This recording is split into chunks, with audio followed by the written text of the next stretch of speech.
आज भी क्या कहते हैं? दरख्वास्त जो है डीसी साहब के पास मैंने दी दरख्वास्त, सबके पास मौजूद है, ज़िला कौंसिल के पास मौजूद है।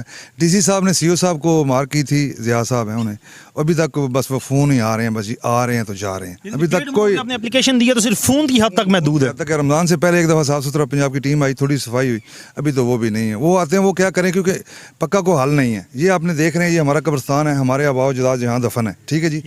ये तकरीबन काफ़ी टाइम से हमारा मसला बना हुआ है। हमारे पास मुतबादिल जगह मौजूद है यहाँ पे, वो मैंने डीसी साहब को पेपर भी दिए हैं, वो शमलात है, ये पानी वहाँ जा सकता है, ये कब्रिस्तान बेहरमती बंद हो सकती है। मरियम नवाज ने बड़े दावे किए हैं साफ़ सुथरा पंजाब, क्या डीसी साहब को ये नहीं पता या सीओ साहब को नहीं पता कि मरियम नवाज मैडम ने जो दावे किए हुए हैं उस पर इम्प्लीमेंट हमने करवाना है? इम्प्लीमेंट तो कुछ नहीं हो रहा जी, दरखास्तें दे जा रहे हैं, हमें बस पूछते हैं जी आ गए जा रहे, बस उसके अलावा कुछ नहीं, अभी तक इम्प्लीमेंट कुछ भी नहीं हुआ, 0%। में जाए डीसी साहब तो होते नहीं है, वो साइट विजिट करने गए हुए हैं। एक दफ़ा मुझे मिले हैं, मैंने दी है, उन्होंने पूछा जी कब्रिस्तान की फ़ोटो लाए, मैंने वो भी दी है, उन्होंने इसी वक्त सीओ साहब को दी।